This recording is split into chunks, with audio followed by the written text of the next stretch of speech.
All right, good morning, everybody. It's Monday, September 16th, and we're going to go ahead and start our lecture for Chapter 2 of Fire Officer. This will be placed in your modules. I'll put a link in the announcement so you can click on that. It'll take you to the module, and then you're going to just go through this, and you're going to go through the PowerPoint with me, and then this week you'll be responsible for your quiz out of your Jones and Bartlett Fire Officer book for Chapter 2. And then I'll be adding a case study as well, which we already did actually, which was the one on the firefighter with the sexual harassment. What I'd like you to do is actually on that case study is research the Firefighter Bill of Rights and discuss that in detail. A reminder that anytime you write a paper or college level paper, even if it's in a text box, that you need to have the name of the paper that you're writing. You need to have your name on the top left with the date underneath it, justified. Make sure that you have paragraphs and indent so we don't just go on to texting the text box and just start typing in for the assignment. You actually need to set it up in an APA or MLA format so it's easier to read. So please take a little bit of time and build a nice paper makes it a lot easier for me to be able to grade you and to be able to read. And it's also part of the college program of becoming a fire officer. You're going to have to be able to write. You're going to have to document on fire reports. You're going to have to document on personnel reviews and disciplinary actions and that type of thing as well.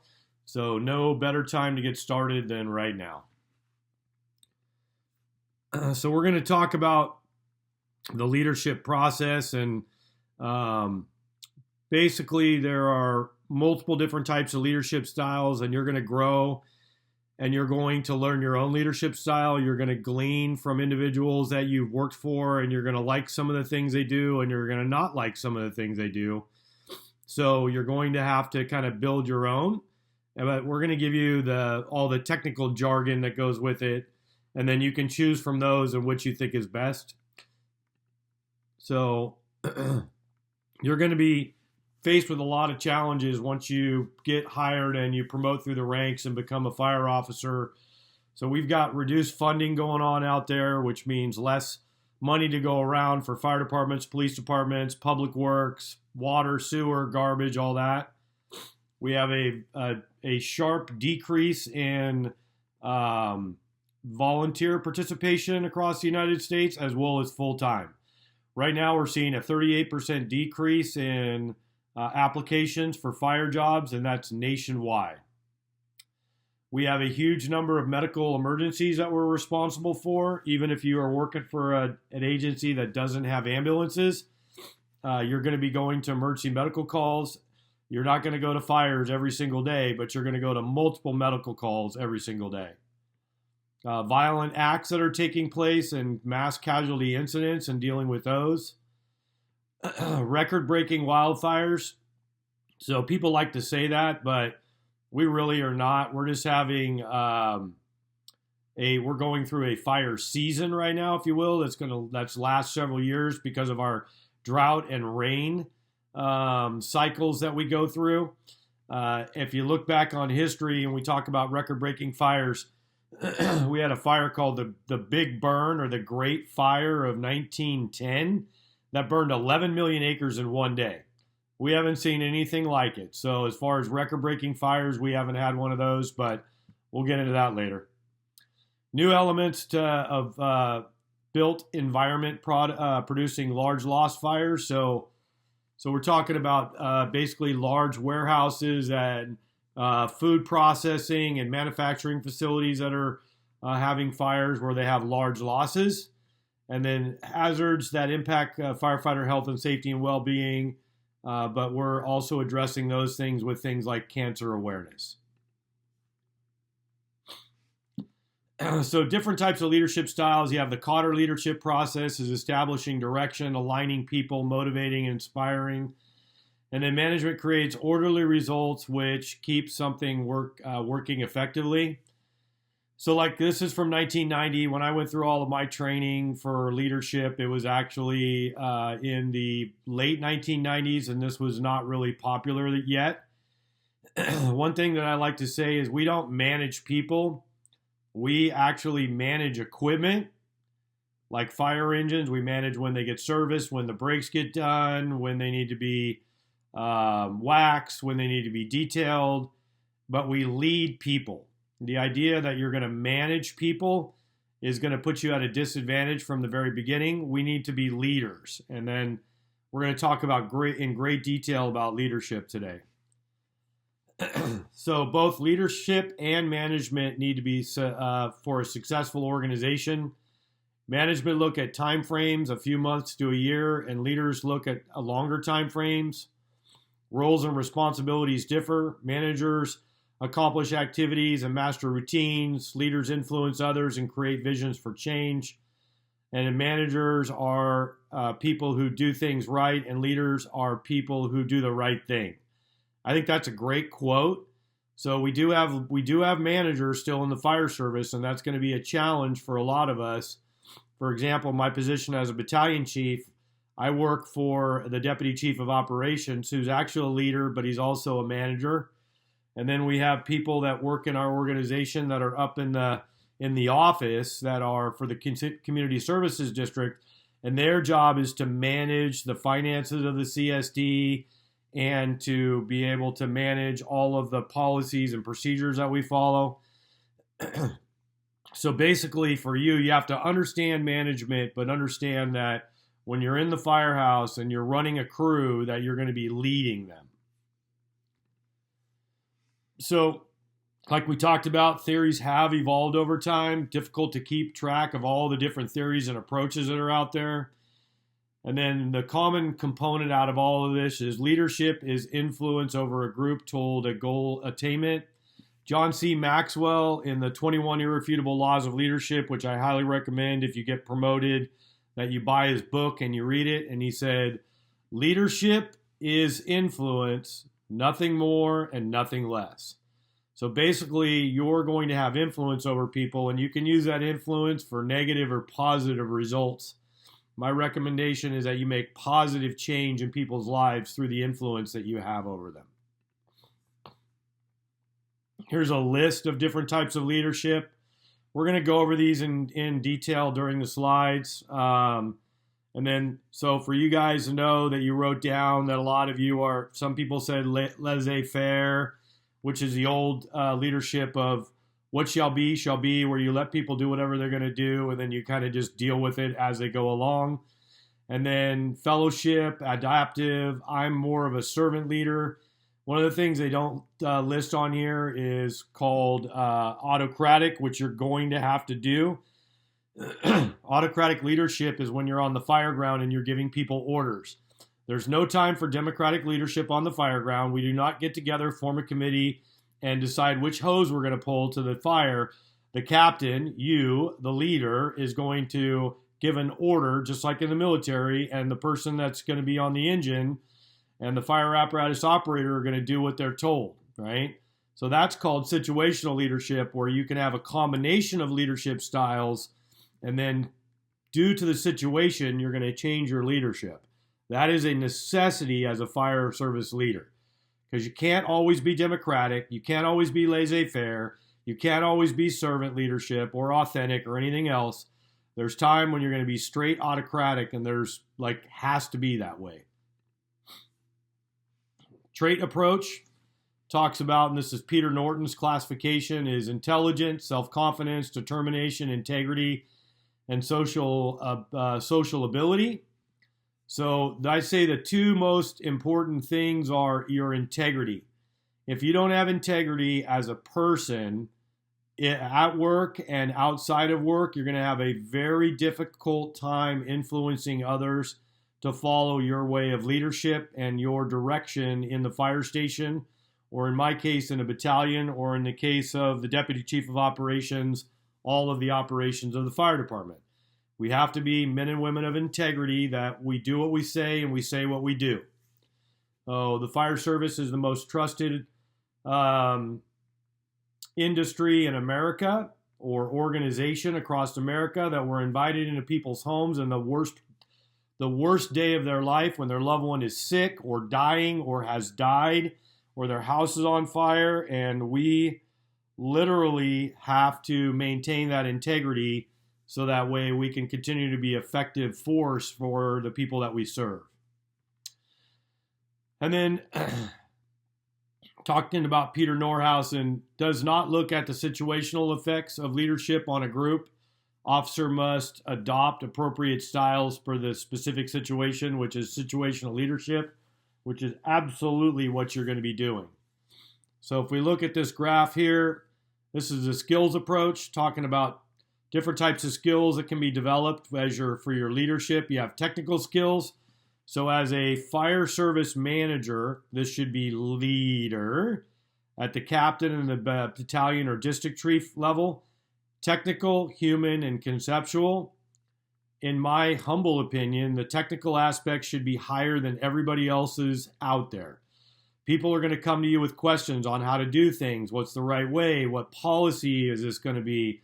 How do I do this? How do I put in for sick leave? How do I do this garage fire effectively? And then obviously you have to be a people person to some degree, and then you have to understand the concepts of how the fire department is going to grow, what type of new changes do we need to implement to make our jobs easier, to make us better at our jobs. And then if you look up at the senior, they don't have to have as much technical expertise. But what I've seen over the years, like Peter Norhaus is probably not a firefighter. So the technical competency needs to be up here. And then they need to have a higher level of conceptual skill to be able to lead and guide the fire department into tomorrow. And then they should also have a good human relationship skill set as well. And then for lieutenants and then crew chiefs down here, you're going to have more technical and you're going to be more human and you're going to have less conceptual. So you're not going to be looking at the growth of the fire department. You're going to be running your individual engine or ladder truck at a station or a squad. And then once again, I think this technical level needs to be higher. So the behavioral approach emphasizes what leaders do and how they act. Two different kinds of behaviors. Task behaviors that facilitate goal accomplishment. So those are the things that we do. Pull a hose line to the front door, get water to the hose, put on your self-contained breathing apparatus, go inside, find the seat of the fire, put the fire out. That's the task behavior, right? And then relationship behaviors help followers feel more comfortable. So you're going to have to build that environment within your fire station so that way you can get everybody on the same board. So the central purpose to explain how leaders combine behaviors to influence followers to reach a goal, and that's what we're doing. So, sorry, I'm sending a text message right now for work. Okay. The Blake and Moten's managerial grid, which we're going to look at, was developed in 1960s for Exxon Mobil Corporation, later applied to crew management of aircraft and aeronautics and aerospace teams. So we're talking about fighter jet crews, we're talking about bombers, we're talking about commercial airliners, that everybody works together as a team, that we have a leader of the group, that's the pilot, and then the POC, pilot, or PIC, pilot in charge of the aircraft, or the aircraft captain. And then adopted by the fire service, and of course we got to call it something different. We're going to call it crew resource management. And that's to improve incident safety as well as incident effectiveness. So here's the Blake and Morton's managerial grid. And the grid theory assumes every decision, action driven by people's values, attitudes, and beliefs, which I believe does have some validity. Survey document with 35 questions measures a person's level in each area. Results plotted in the XY chart, 5 behavioral models and management styles are resulted. So back in the day when we were learning is that basically the XY was considered Theory X is that all workers are lazy and they don't want to do anything, and it's our responsibility to drive them. So that if you have a fire crew that's working for you, that they don't want to do anything except for sit in the recliner and do nothing, and will only do anything when they're told. Theory Y believes that workers want to work hard and that they are excited about their jobs and they're happy to be there. What I've seen in reality, and this also pays out in the in the books as well, is that it's really a combination of X, Y, right? So we have the country club management, team management, middle of the road management, impoverished management, and authority compliance management. And we'll get into those deeper here in just a minute. So impoverished management represents the lowest level of concern for both results and the people. So basically, you don't care about your people. You show up to work. You don't care about their results. Total Theory X. You think they're all lazy. And your job is to get them to and drive them. You're pretty much neutral about everything. You're not passionate. This is not a good fire service model, to say the least, right? Least visible person on the team, follower who maintains distance whenever possible and only does enough to get by. Unfortunately, you guys, when you join the fire service, you will see these people out there. They're people that just, they got into the job. They don't really love it, but they need the job for a paycheck and the medical benefits and all the benefits that we get. And then you're going to see the polar opposite of the people that are hard chargers that want to do things, that love coming to work every day, and that love sitting around the coffee table in the morning and swapping stories and doing all those things. And then often this person seeks to work in isolation to carry out without being noticed. That doesn't work in a fire station. You're going to get noticed. You are going to be around a group of people for 1/3 of your lifetime, and there's no way you're not going to get noticed. So they rely heavily on instructions and process, avoid personal responsibility. When things happen, they blame it on somebody else. And then problems are often ignored and overlooked unless instructions specify how to respond. So they're going to wait and do nothing unless somebody tells them to fix it. And then unlikely to offer a solution to problems. They always say, it's not my problem. We've coined the phrase, these are problem finders, not problem solvers. So if you find a problem and you come to your captain, you better have a solution to that problem, or 3 of them.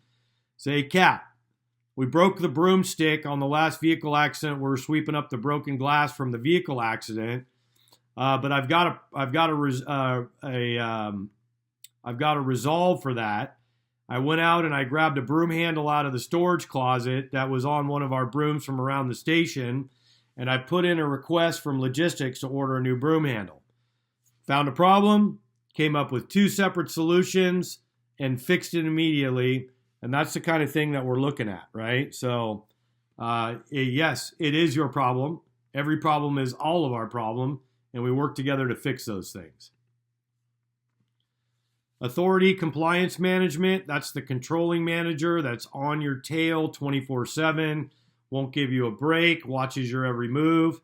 This does not breed for good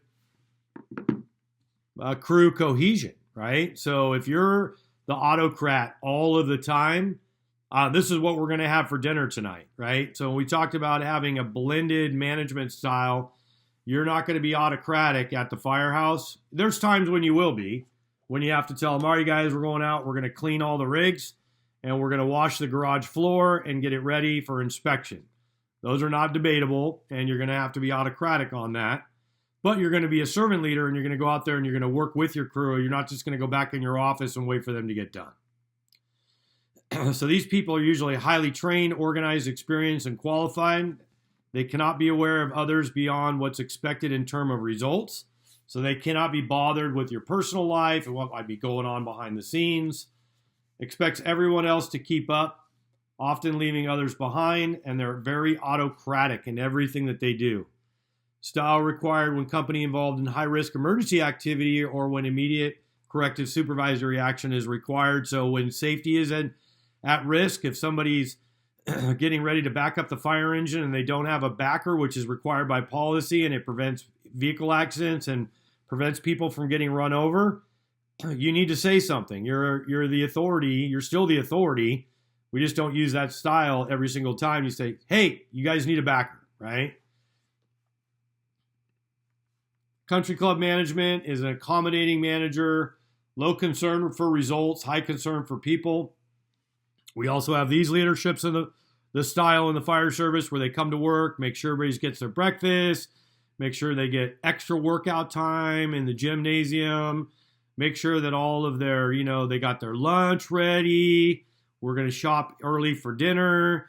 We're not really thinking about the goals of the fire department. Like, we got inspections we got to do. We got to make sure that the apparatus are clean. We got to make sure the hose is tested and all that. And for me, in my position, I've got to basically make sure that those people that work below me are getting their jobs done.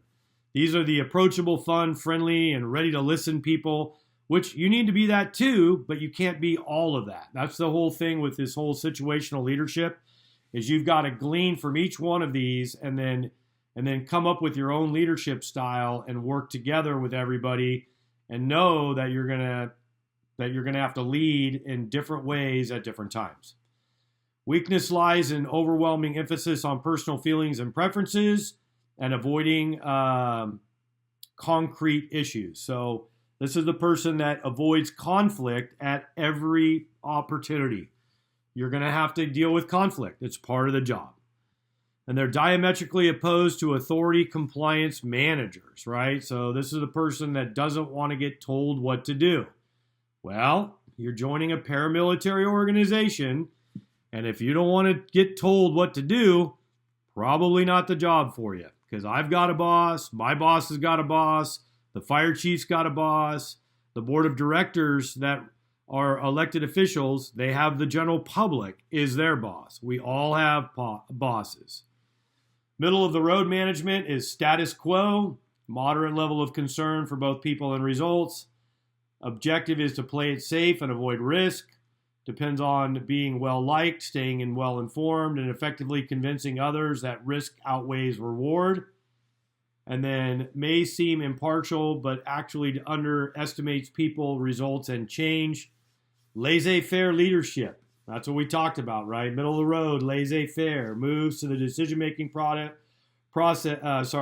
moves the decision-making from leadership to the firefighters? No. So you will have strong leaders that are in your firefighter ranks, but the firefighters do not tell the captains what to do on a fire. The fire captain tells the firefighters what to do. That's why you took the job, right? Effective when working with experienced firefighters and handling routine duties. Now, yes, is there a place for laissez-faire leadership? Absolutely.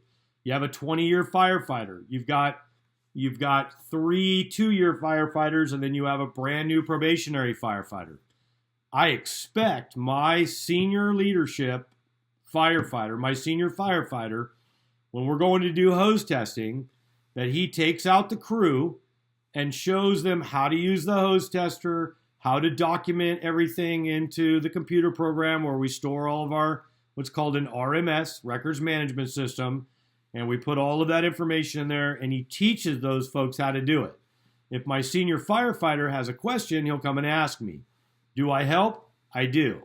If I have time and I'm not doing another project, I'll go out there and help them unroll the hose, hook it all together, and then I'll help them fill it with water, pressurize it, do all those things, right? But just know, as the captain or battalion chief, you're not going to necessarily be doing all of the hands-on skills, but you do want to help when you can. If not, that's going to build animosity with your crews. So team management is a high concern for people and results. So you're concerned about the people and the results of what you can do.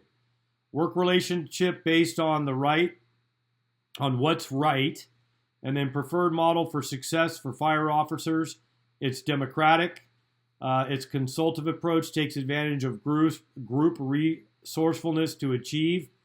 And then specialty teams may use when faced with complex or unusual emergencies. So, yes, the captain is going to be autocratic, but he also needs to be able to listen to input. So I've had some significant incidents over the years where I show up. Before, when I was an acting battalion chief, before I promoted, we had a vehicle rollover that involved a semi-truck that was carrying grain. We had the driver that was pinned into the vehicle. Fortunately uninjured, but he was pinned hard. So the captain, who was autocratic with his crew, was actually democratic with me and said, "Hey, Chief, what do you think we need to do here?" And I gave him some very simple, easy to follow ideas. And he's like, "Yeah, that's a great idea. I'm going to do that."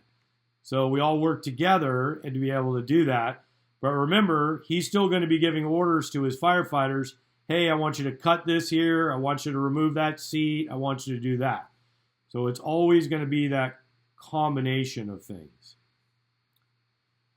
So situational leadership is what we're really driving at here, is stresses that leadership is comprised of both directive and supportive. And to determine the needs, must evaluate followers and assess how competent and committed they are. Leaders should change the degree to which they are directive versus supportive based on changing needs of the followers. And effective leaders recognize followers need to adapt style to meet the goals that we're going to have to meet for the day, for the week, for the month, and for the year.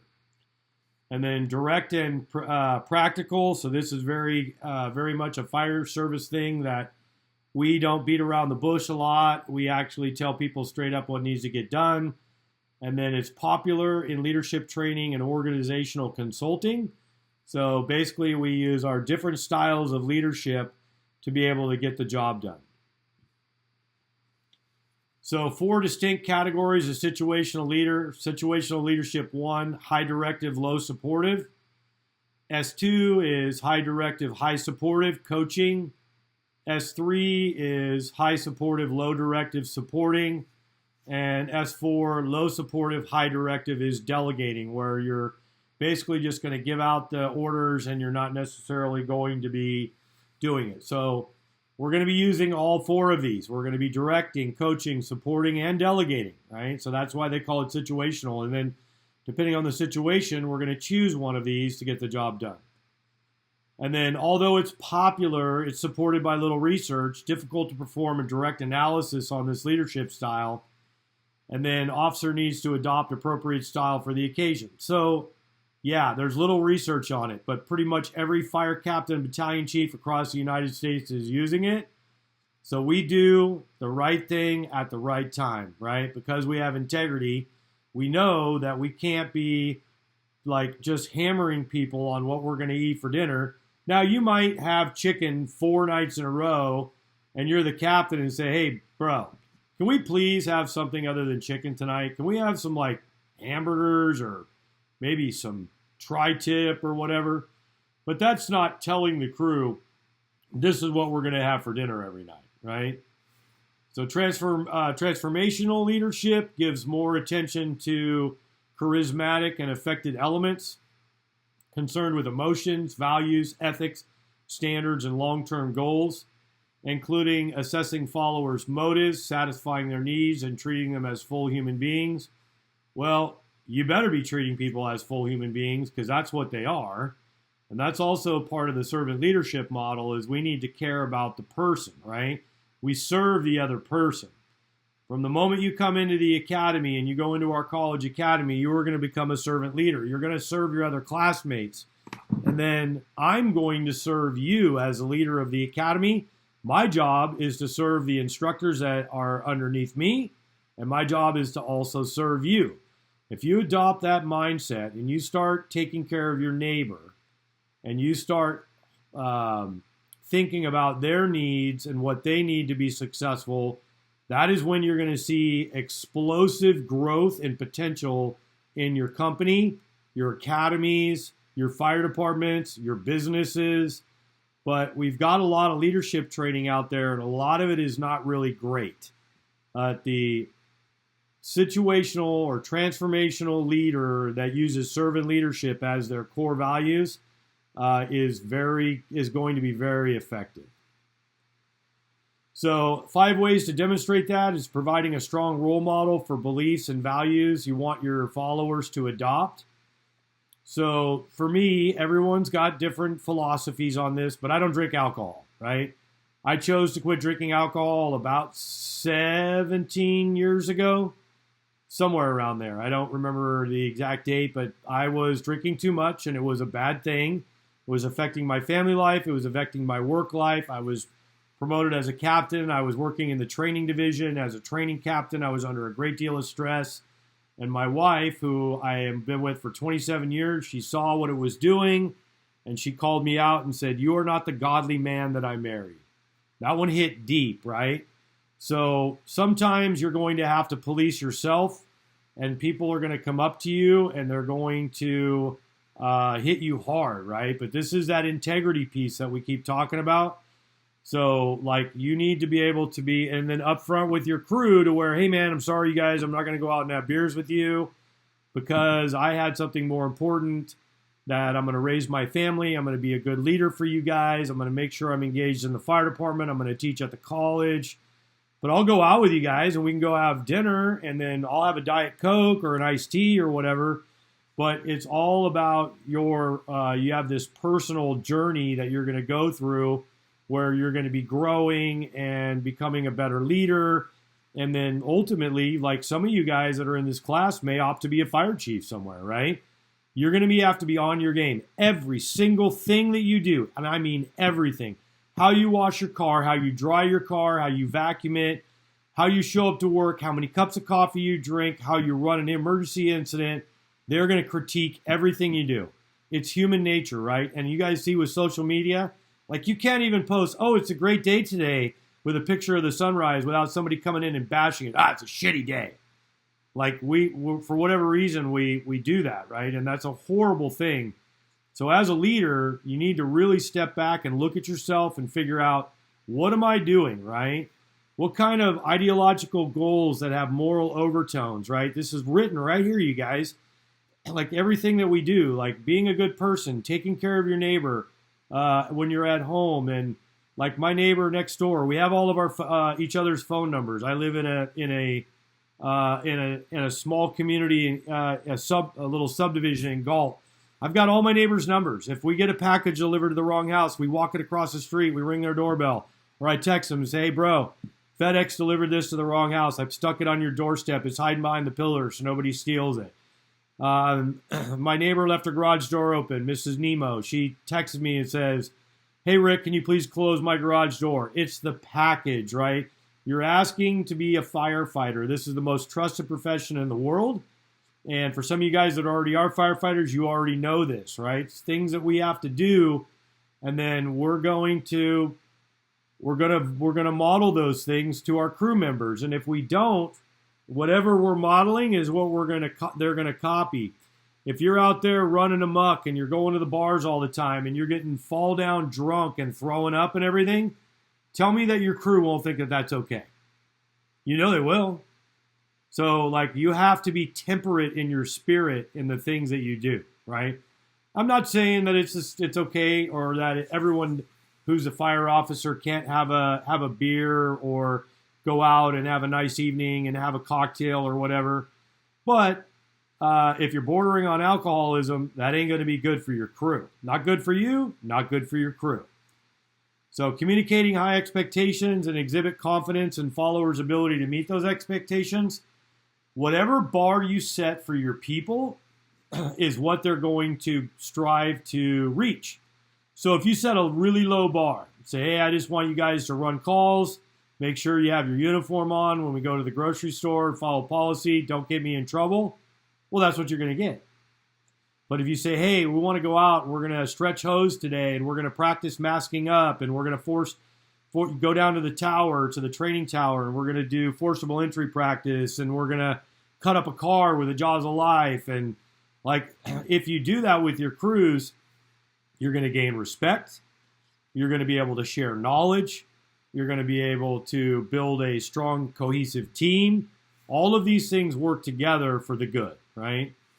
And then arousing task-relevant motive in followers may include affiliation, power, or esteem.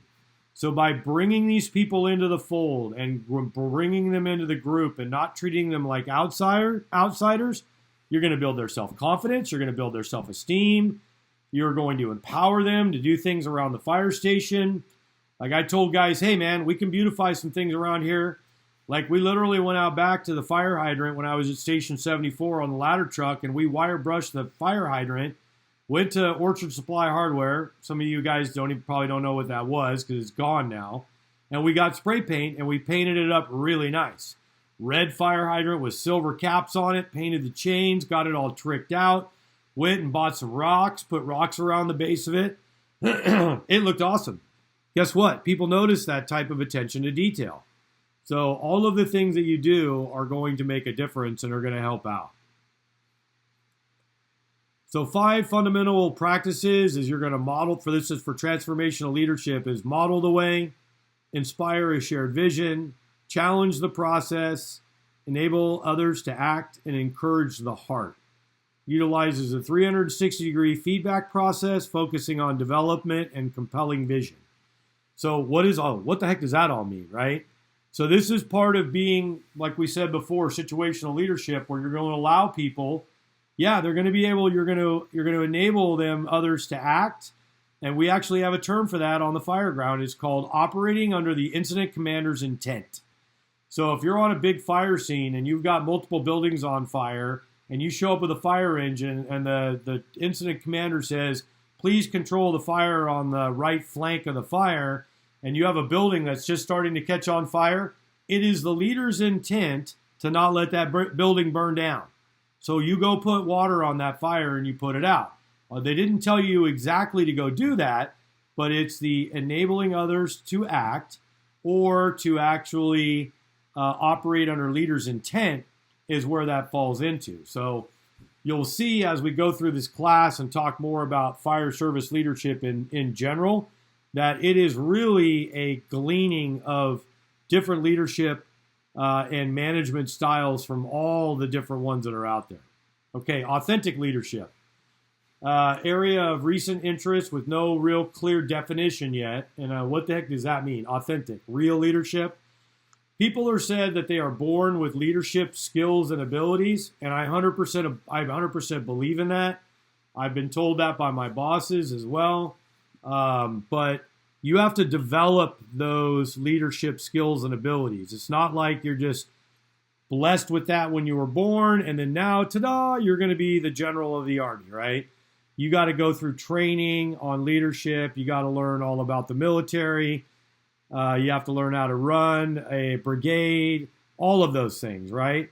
Well, same thing with the fire service. You're gonna have that natural leadership ability, but you got to actually learn and take classes like this one so you can figure out how am I going to do this and what's the best way to approach people, because you're going to have difficult challenges with humans out there. There's going to be people that are going to push back.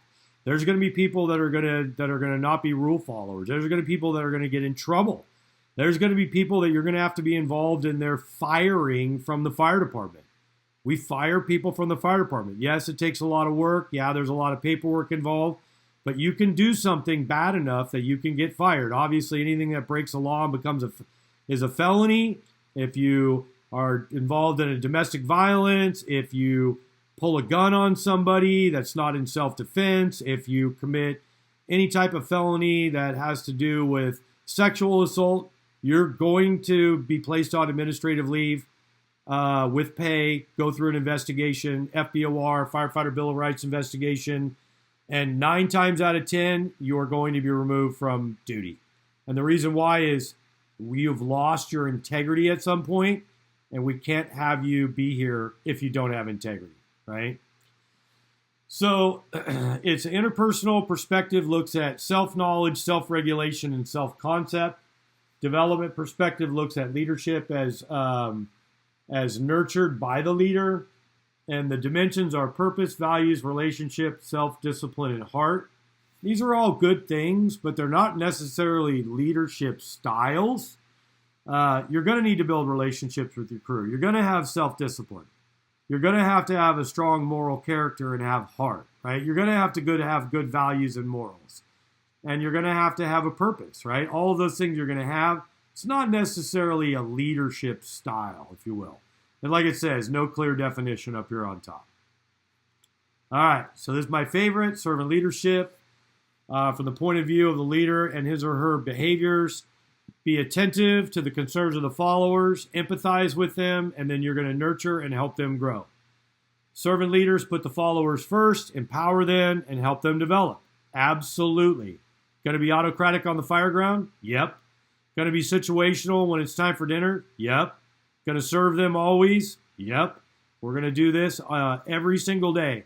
I get to work. I do a conference call with all my stations that I'm in charge of, and I go through the normal questions. What kind of apparatus and equipment issues do you have? Is there anybody that needs service done on their apparatus? Is there any oil changes that are due? All that kind of stuff. I always close at the end is, what do you guys need from me today? Right? What do you guys need? Like, hey, Chief, I'd like to go down to the tower today. Hey, can you come by the station? We want to chat with you about something. Hey, can you come by and have coffee? We want to discuss the new widget that the fire department bought. Yes, sir. I will be there. What time do you want me there? Right?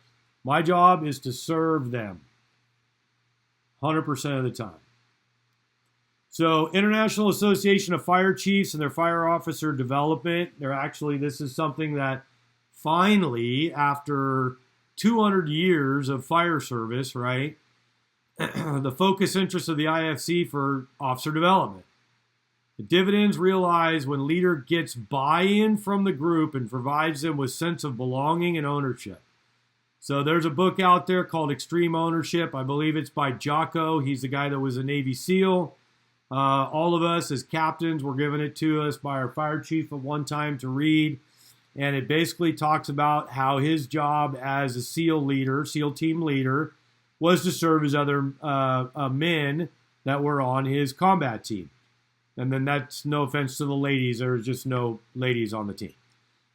So it basically gives you that belonging and ownership that you can recommend changes within your organization without feeling like you're going to get the beat down. I belong to a Facebook page called Engine Company Resurrection, which specifically deals with everything fire engine and talks about everything from hose. What kind of hose are you buying? What kind of nozzles? And you hear guys out there complaining about their chief saying, well, we brought them this conceptual idea and the chief said, we've always done it this way and we ain't changing for you. Well, that is definitely not servant leadership. So you may not be for it in the beginning, but you can say something as the fire chief and say, hey, I'm not really familiar with this, but if we could get this going, then and do a trial study, then maybe we can take a look at it a little more in-depth thing. Can you get me some demo? Can you get me a demo nozzle and some demo hose, and we'll load it onto the fire engine, and we'll let all the crews in the fire department, we'll go through and we'll ask them what they think. So versus saying, hell no, we ain't changing it because we've always done it this way. So there's ways that you can do things. You may not be convinced, and then everybody says, hey, Chief, this is a great idea, man. Like, everybody loves it. We got to use it on a couple structure fires. It works awesome. And then you say, okay, well, hey, I don't have the money right now, but we're going to put it in the budget for next year, and we'll start incrementally changing out our hose. And, things are expensive, and we'll put on, we'll do one engine at a time, and as they time out, then, we have 5 engines. In 5 years, we'll have all new hose and new nozzles. 100%, right? So the most valuable outcome you're going to get in this is that your crews are going to trust you. And if you don't have the trust and respect of your crews, which I've worked for captains in my past that don't work at Cosumnes Fire, that I absolutely would not trust on a fire. Like, they were absolutely not, they were scared of fire. Right? You don't need to be some superhero or whatever, but you need to have enough courage and enough ability to be able to go to a fire and do your job. And if that individual that's leading you is afraid and they're standing outside while you're going in because they're afraid of fire, that does not build trust, and that definitely is going to start to destroy the respect as well. So listening in servant leadership is one of the most important skills. And then you got to be involved in the conversation, right? Remember that your body language shows off a lot more than you think it does, right? If you crisscross your arms and you lean back, that's called being closed. And basically what they're saying, and they're coming at you, and you're just like that's called taking a defensive posture.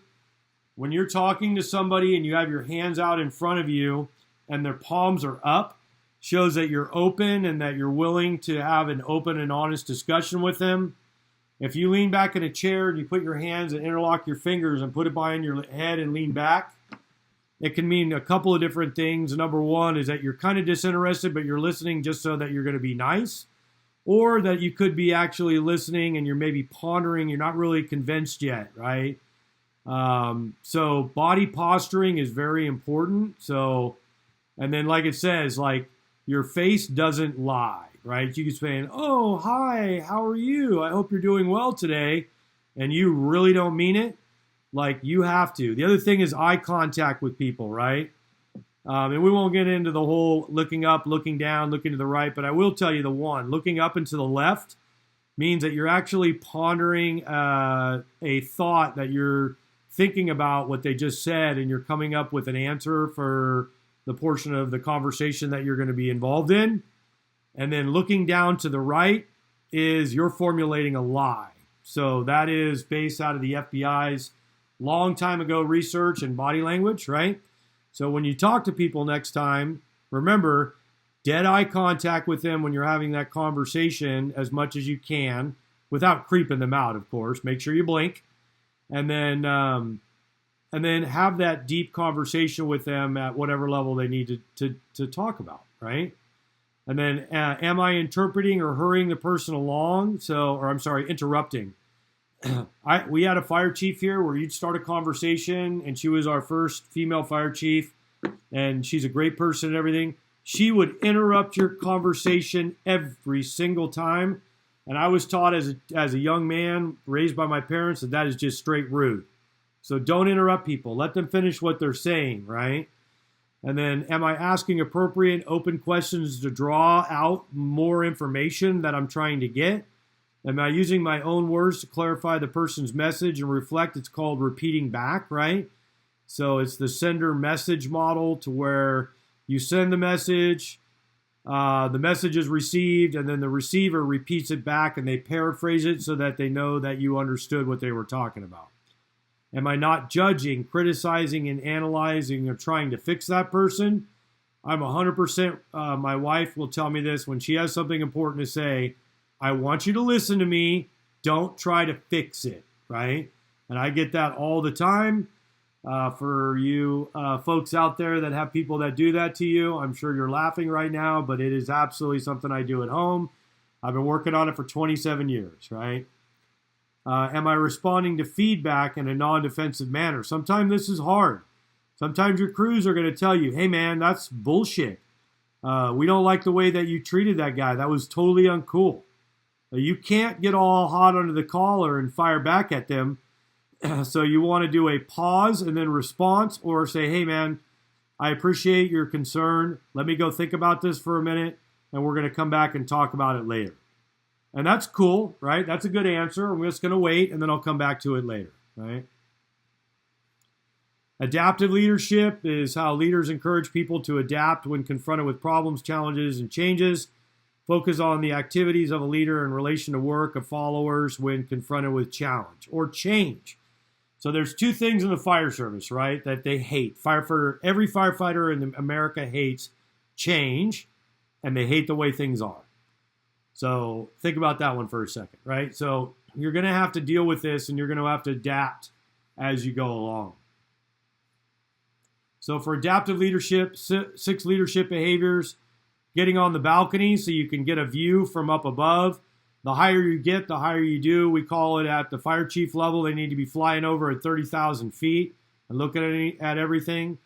Identify the adaptive challenge, regulate distress, maintain discipline, attention, give work back to the people, protect leadership voices from below. So in other words, if you have an idea and that somebody's going to start slamming on you, it's my job to actually fire back, right? And say, hey, it's a good idea from this individual. And then I'm going to, I support it. And if you don't like it, that's fine. We'd like to give it this change. And then you get them to back them off a ledge and get them to talk in a more, leadership style, right? Like a more open leadership style. Complex process that includes situational challenge, leaders' behavior, and adaptive work. Fellowship. This process whereby individual accepts influence of others to accomplish common goals. Involves power differential between leader and follower. Typically, the follower defers to the leader's power, which they should in a military or paramilitary organization.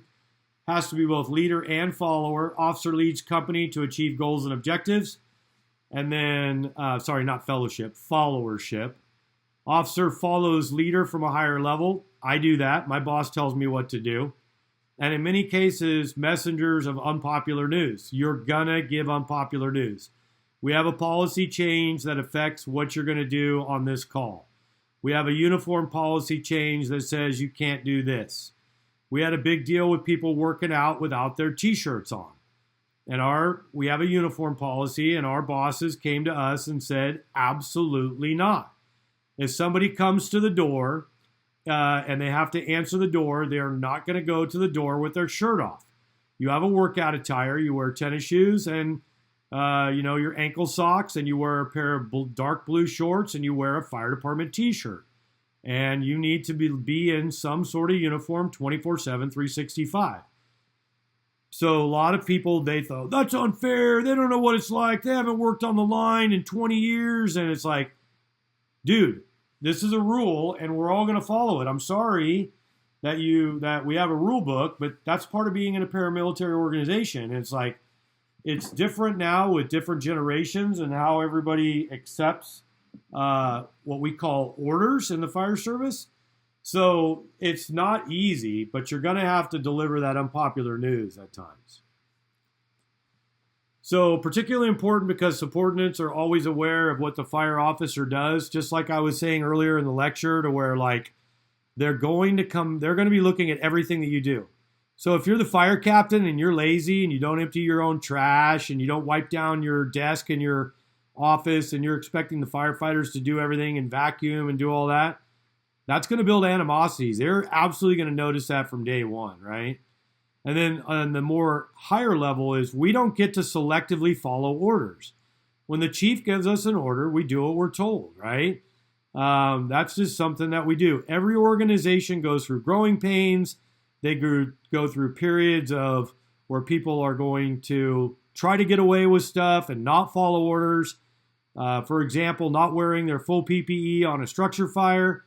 And it's our job as captains and battalion chiefs and lieutenants to tell them, no, bro, you're going to wear all your PPE. And if you don't wear it, you get one warning. The next time we're going to give you what's called a written record of verbal counseling, which means you go back to them and say, dude, I told you once. I'm telling you a second time. This time I'm putting it in writing, and I'm going to write down verbal counseling. It's a letter of record, so that the way you can prove that you've counseled them. And then you write down what you said, and then you put 2 spaces on the bottom of the memorandum, one for them to sign it and one for you to sign it. They're not admitting to guilt. They're not saying anything that they did wrong. They're saying that they were counseled on that day at that time. If they refuse to sign it, you say, individual was present. I read it to him. He refused to sign, right? So those are people that are going down a bad road. And unfortunately, throughout your time, and you're going to do 35 years, I'm on my 40th year. I started in 1984 as a volunteer. You're going to have people that are going to push the limits, and you're going to have to do that, right? So unfortunately, that's part of the drill. All right. I'm going to hit the pause button here. You guys, we're 1/3 of the way through. This is a long lecture. I'm going to go grab a cup of coffee, and then I'll be right back. So if you guys want to take a quick break too, you're welcome to do that. Or I'm going to turn it back on in just a few minutes and then start lecturing again. And for you, there won't be a break on your end. But if you want to take a break at this point, I think it's a good idea. It's been 54 minutes. All right. Thank you guys, and I'll be back in just a minute.